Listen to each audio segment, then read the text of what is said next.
What's up, y'all? It's your boy, Ace Operative, and today I will be talking about my own theories on why our favorite characters wasn't added to Road to Boruto. Operatives, stand by for battle.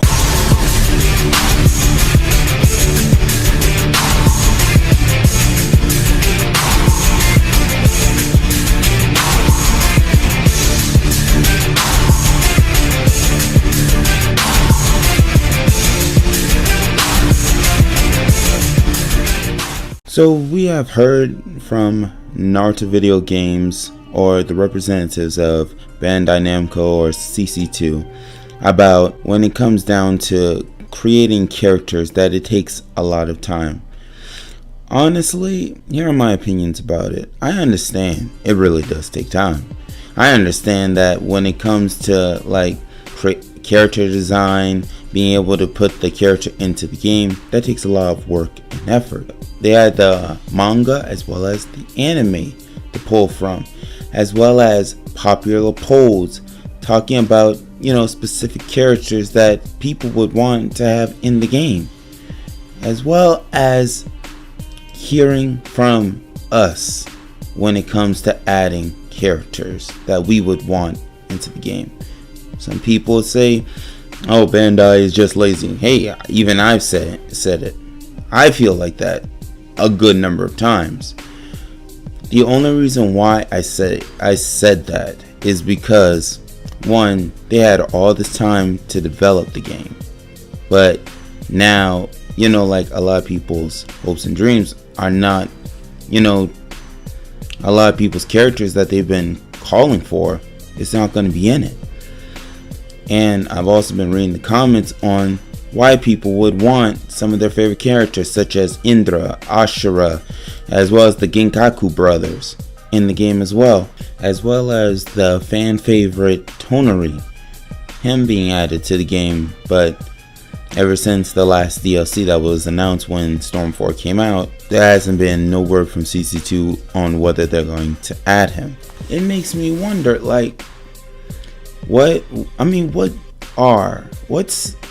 what's stopping CC2 from adding a bunch of characters to this game? We have currently 23 slots that needs to get filled, but it isn't looking like that all of them will be filled at this given point in time, because from the recent developments for Road to Boruto, we have seen that they have spent a good majority of their time working on the story mode. So what about, the rumor about this extra DLC that will be coming out? Will that, add the rest of the characters to it? I believe that CC2, Bandai, whoever you want to just put this game under, but it has to be CC2. I think they're going to make these guys playable in the end. The reason why they aren't playable right now is because it goes back to the whole WEREN theory.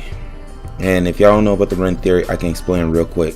WEREN did not have a move set. WEREN did not have any type of fighting anything. CC2 made up her entire move set, because guys, if y'all look back at the anime, not one time, guys, correct me if I'm wrong in the comments, when did WEREN ever fight? And y'all see she has a move set in Storm 4. The reason why she's in Storm 4 is because of plot relevance. Just like in the anime, plot relevance. So they had to think of something not too OP, something that she can do that doesn't break the anime, ish. Her anime, that doesn't have any conflict with the anime, if that makes sense. Because they can't say, oh, Ren gets this super cool jutsu. Okay, then why didn't she display it in the anime? They can't go that far. They have to keep her moveset something pure and simple. So that's one of my theory. If they don't have enough information about the next generation to just go off and say, oh, okay, we're gonna let's say for instance they make the next generation playable, all right, and they give everybody a move set, And when the manga as well as the future Boruto the anime drops, nothing matches up to what they had given us. So it comes down to this.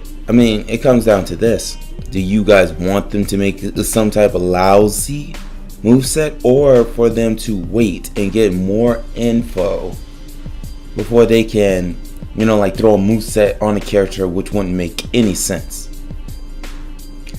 So at this point in time, just like how they did with the Kages, and they took hate for that.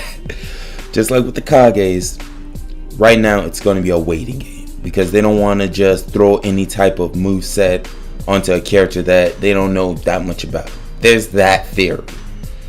Other theory is they're just not that popular enough to be playable.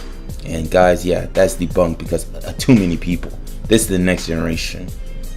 There's too many people, like that super hype for this.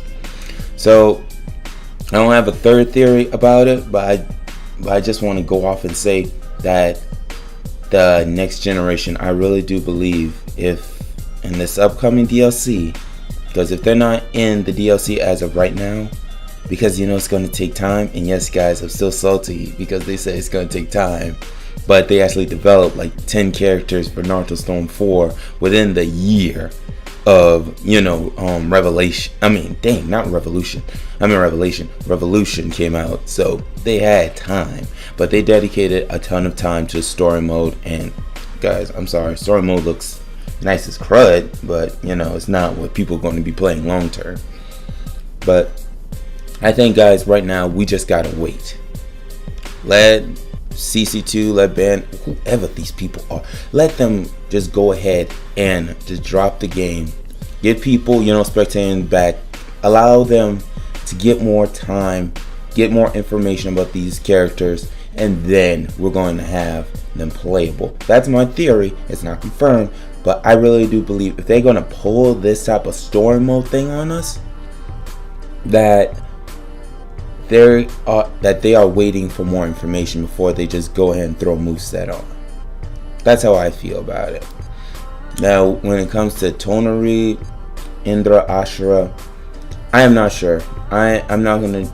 If I had to make a guess on why they're not, playable, I think they don't want to add too many, side characters. I know they gave us Naruto the Last, costumes and Naruto and Sasuke moveset. I get that, guys, completely.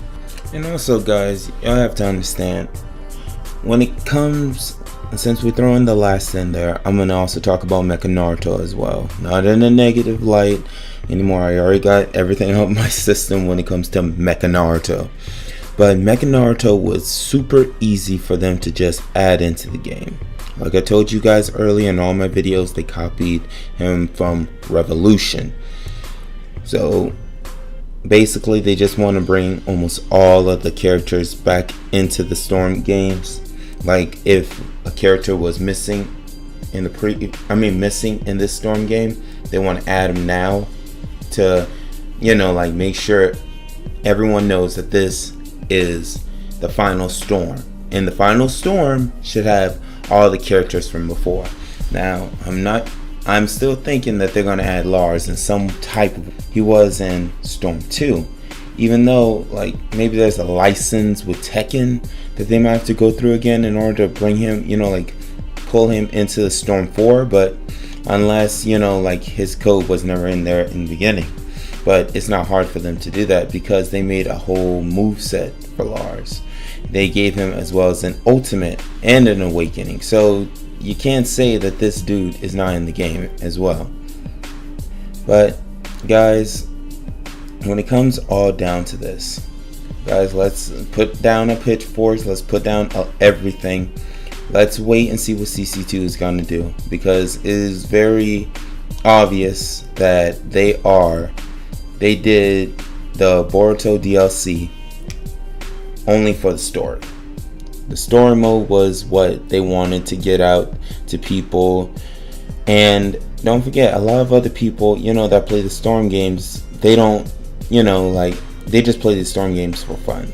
They don't, dive that deep into characters that should be in the game. I know that there's an anime aspect to this, I understand that, but they're going off of what they think that the fans would want, even though, you know, they should just listen to the people that, you know, talk about on their Twitter as well as make videos about it, you know, that we want X, Y, and Z characters in. But I've already explained to you guys, it just takes time.